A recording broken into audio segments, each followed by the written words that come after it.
this holiday season, I would like to use this opportunity to say a big thank you to our healthcare workers. The last year has been most challenging. I know that you have made the sacrifices, you have demonstrated the commitment to respond particularly to the COVID-19 pandemic. We as Jamaicans are grateful and we want to say thank you.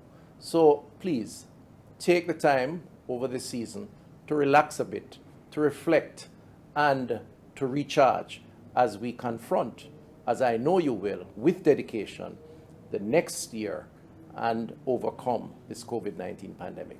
Have a good season and may God bless you.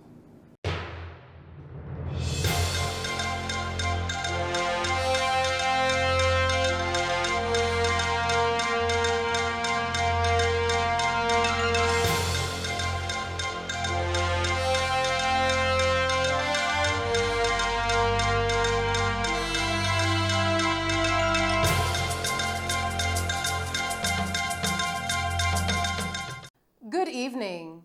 Tax Administration Jamaica, TAJ, says it is now in a position to collect payments for traffic ticket fines at its tax offices or via its online portal. The TAJ was unable to collect payments due to the fact that the authority had not received the finalized list of traffic offense codes to update its systems for the collection of fines defined by the recent changes to the Road Traffic Act. In early November, the Parliament pushed through amendments to the Act in the House of Representatives and the Senate, following a Supreme Court injunction barring the police from issuing traffic tickets in excess of rates charged up to 2006. Due to the inability of the TAJ to collect payments, motorists had to wait until the 21-day payment period expired and attend court in the parish where the offense was recorded to make payment. This caused frustration among motorists. In a statement today, the tax authority indicated that it has now resumed the collection of payments for traffic ticket fines. It advised that only traffic tickets issued within the last 21 days and presented for payment can be received by the TAJ. We go now to tonight's COVID-19 update, where Jamaica has recorded 11 additional COVID-19 fatalities, increasing the total of fatalities now to 2,461. 53 new cases were recorded, increasing the total of confirmed cases to 92,279.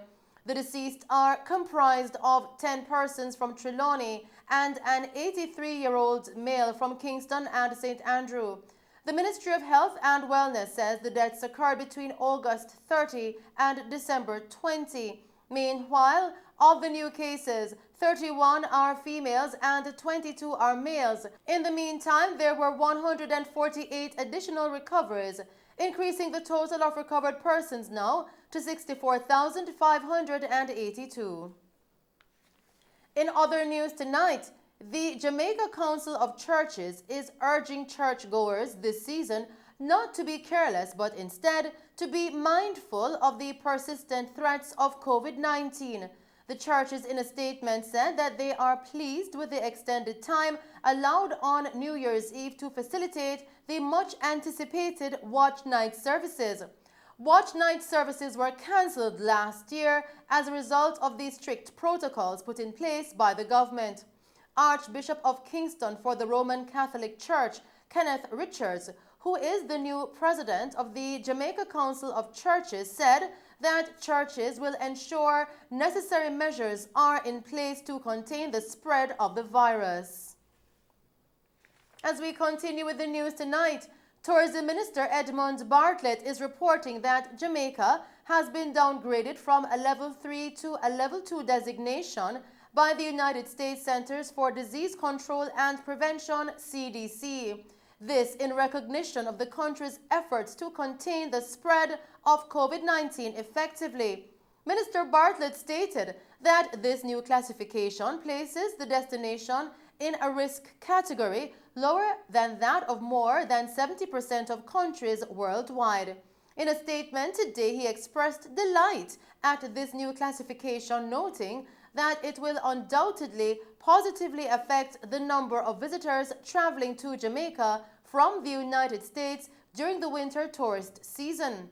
Under the CDC's update, which was made yesterday, U.S. citizens should be fully vaccinated before traveling to destinations that have the Level 2 designation.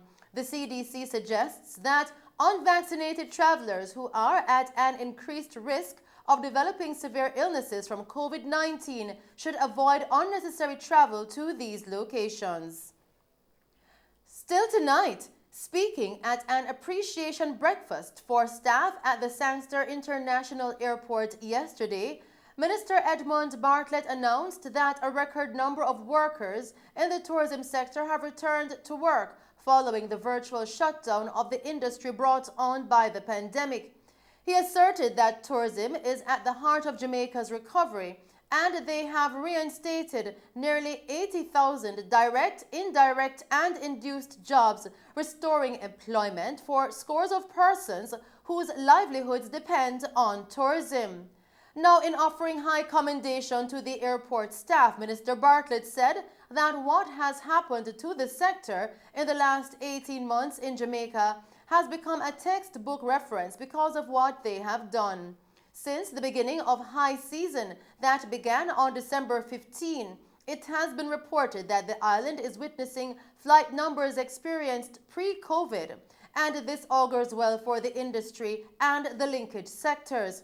Minister Bartlett explained that this increase in passenger arrivals is a vital part of the island's recovery. This in terms of the related economic benefit to families, communities, and businesses.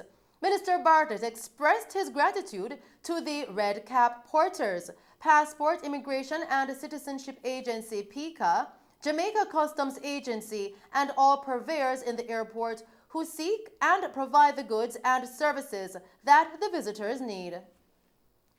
Meanwhile, against the background of tourism being the backbone of the recovering Jamaican economy, Minister Bartlett has made an impassioned plea for the protection of the industry.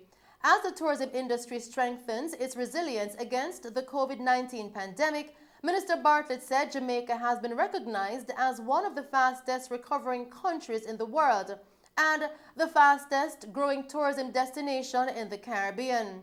Speaking at yesterday's breakfast appreciation function, Minister Bartlett noted that there were ominous signs of COVID-19 variants and made an impassioned plea for everyone to safeguard the industry and the national economy and to help to manage the pandemic by getting vaccinated and following the safety protocols.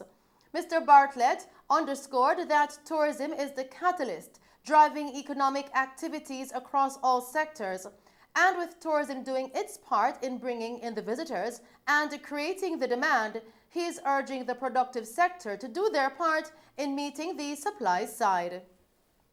Still making Mello TV news tonight, Minister of Finance and the Public Service, Dr. Nigel Clarke, yesterday expressed confidence that he will fulfill his promise to implement the compensation review for public sector workers in April. This despite the reluctance of a minority to sign off on the current pay offer.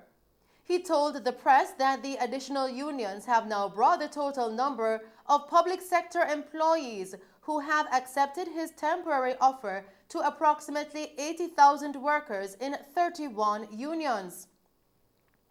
Dr. Clarke gave his assurance that the results of the recently concluded compensation review package will be implemented in April. However, he expects that the majority of the outstanding 20,000 workers who are still resistant will come on board by early January to make the implementation of the review's conclusions timely. He noted that the timing of the signing yesterday should tell the seriousness of the purpose with which the government is treating the negotiations and public sector compensation in general.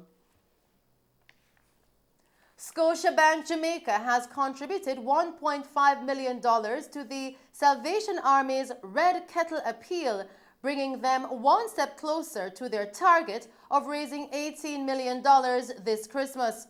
In lauding the 140-year-old entity for its continued focus on alleviating poverty, Michelle Wright, Scotiabank's Chief Financial Officer, said, "Each year the bank makes this contribution because of the excellent work the Salvation Army continues to do across Jamaica and the Caribbean."